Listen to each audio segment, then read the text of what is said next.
Assalamualaikum aspirants. How are you? So our today's topic of discussion is item analysis. First of all, we have to know that what is item and what's its analysis. Item analysis is a process which examines student responses to individual test items in order to assess the quality of those items and of the test as a whole. यानी different items हम कह सकते हैं कि हम test ले रहे हैं किसी स्टूडेंट का, तो हम इंडिविजुअली चेक करेंगे कि स्टूडेंट का रिस्पॉन्स क्या है। यानी डिफरेंट हमने टेस्ट कंडक्ट किए हैं, तो अब हमने उसमें परफॉर्मेंस चेक करनी है स्टूडेंट्स की क्या है। सो इस पूरे प्रोसीजर को हम काउंट करेंगे as a item analysis. Different objectives हैं इसके, like to select appropriate items for the final draft, कि हमें पहले तो सिलेक्ट करना पड़ता है कि हम कौन से आइटम सेलेक्ट करें जिससे हम एनालिसिस बेस्ट कर सकते हैं स्टूडेंट्स की। लाइक हम क्विज क्वेश्चंस लें, शॉर्ट क्वेश्चन लें, लॉन्ग क्वेश्चन लें, कॉलम्स लें, ट्रू फॉल्स, ब्लैंक्स, क्या चीज़ लें जिससे हम स्टूडेंट्स का बेस्ट जो है वो आइटम एनालिसिस कर सकते हैं। To obtain information about the difficulty value of all the items, फिर हम देखें कि किस वाले टेस्ट के अंदर क्या डिफ़िकल्टी लेवल है और इसमें क्या क्या प्रॉब्लम्स आ सकती हैं। इसे DV वैल्यू भी बोलते हैं। Third one is to find discriminative power, कि डिस्क्रिमिनेटिव पार चेक करेंगे मतलब कुछ जो स्टूडेंट्स हैं वो इसमें से एक्सक्रीम आउट तो नहीं होते, ठीक है, कि क्या मतलब सब स्टूडेंट्स इस काबिल हैं कि वो उसको अटैम्प्ट कर सकते हैं। Fourth is to provide modifications to be made in some of the items, हमें कुछ चीज़ों के अंदर मॉडिफिकेशंस की ज़रूरत होती है ताकि सभी स्टूडेंट्स कर सकें। फॉर एग्ज़ाम्पल कि अगर हम टेस्ट में फिल इन द ब्लैंक्स कर दे रहे हैं स्टूडेंट्स को, ठीक है, वो हमने आइटम सेलेक्ट किया कि हम जो है एनालिसिस के लिए ब्लैंक्स का टेस्ट लेंगे, लेकिन हमने उसको मॉडिफाई क्या कर दिया कि साथ में हमने आगे पीछे करके जो ब्लैंक्स के आंसर हैं वो भी साथ प्रोवाइड कर दिए, लेकिन आगे पीछे करके, ठीक है। तो स्टूडेंट जो है वो इजीली कुछ जो है लो जिनका कैपेबिलिटी होती है वो भी देख के जो है वो पहचान सकें और उन्हें आइडिया हो सके कि यहाँ पे ये वाला वर्ड आता है, या जिनको स्पेलिंग याद करने में डिफ़िकल्टीज़ होती हैं वो इसको थोड़ा इजीली अटेम्प्ट कर सकें। Next is to order the final draft according to difficulty level. Different steps हैं एनालिसिस के। First is assesses the scores descending order, ठीक है। Separate two subgroup of a test paper, take 27% of scores out of high scores and 27% of scores falling at bottom. Count number of right answers in highest groups and count number of right answers in lowest group. Count non response examinees, ये सारे steps हैं, rules हैं follow करने के test analysis को, item analysis को। Difficulty value की अब यहाँ पे प्रॉपर डेफिनेशन लिखी है।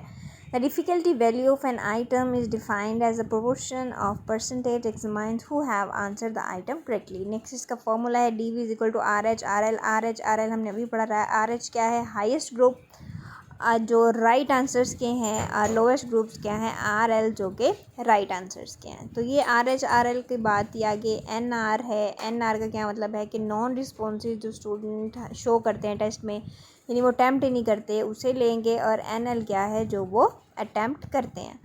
तो वैल्यू आ जाएगी NR की, इसमें से माइनस कर देंगे कि यहाँ पर नीचे लिखा भी हुआ है कि क्या चीज़ क्या है।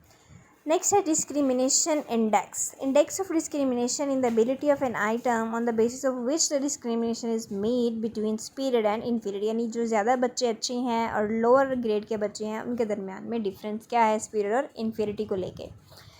टाइप्स हैं इसकी कुछ। पॉजिटिव डिस्क्रिमिनेशन, यानी पॉजिटिवली किस तरह वो रिएक्ट करते हैं। फिर नेगेटिव डिस्क्रिमिनेशन है कि आंसर रिएक्टेड बाय इन्फीरियर्स किस तरह होता है। और ज़ीरो डिस्क्रिमिनेशन भी होती है।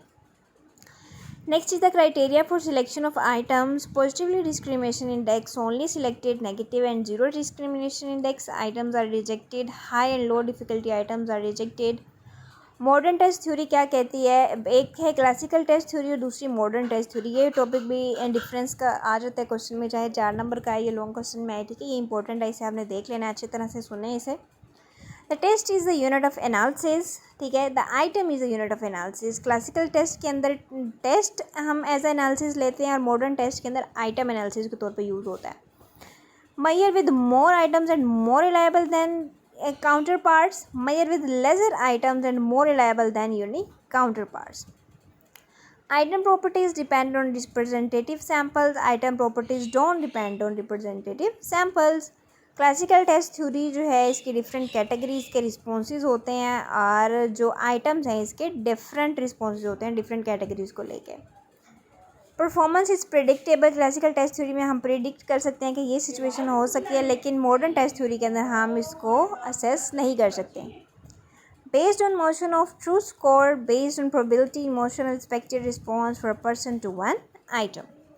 मॉडर्न टेस्ट थ्योरी को आगे एक्सप्लेन किया डिटेल से इसी आइटम रिस्पॉन्स थ्योरी को, आइटम एनालिसिस को ही लेके आगे चल रही है. इसका दूसरा नाम है लेटेंट वेट थ्योरी. ठीक है, ये IRT भी इसको यूजुअली कहते हैं, सॉरी IRT. ठीक है, इसका क्या मतलब है कि examine with more ability have higher probabilities with answers their low ability student, यानी लो एबिलिटी स्टूडेंट्स भी उसको कर सकें अटैम्प्ट और हाई एबिलिटी वाले स्टूडेंट्स भी. 3 पैरामीटर्स हैं IRT के: difficulty parameters, discrimination ability and pseudo guessing. Pseudo guessing क्या है, यानी फॉर एग्जांपल हम MCQs का टेस्ट ले रहे हैं, स्टूडेंट्स को उसका आंसर नहीं आता तो वो कोई तुक्का लगा देंगे. ठीक है, जिसे हम आम जुबान में कहते हैं तुक्का लगाना. इसे साइंटिफिक लैंग्वेज में बोलते हैं सूडो गैसिंग के. हम चांस हो सकता है माइट भी कि वो हमारा ठीक हो जाए या फिर ना ठीक हो जाए. खाली छोड़ने से बेहतर है कि हम उस चीज़ को फुलफ़िल कर लें. अगर हम कर सकते हैं तो हो सकता है कि वो ठीक हो जाए.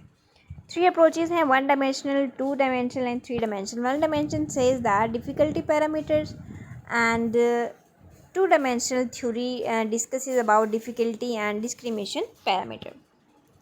Third is the 3 dimensional which discusses about difficulty, discrimination and pseudo guessing parameters. Item characteristics curve हमें बताती है, ये कर्व है नीचे बनी हुई आपको नज़र आ रही होगी, जिसमें हम एबिलिटी को और प्रोबेबिलिटी को लेते हैं एक दूसरे के पैरेलल, जिसमें हम चेक करते हैं कि डिफ़िकल्टी का लेवल क्या है स्टूडेंट्स का.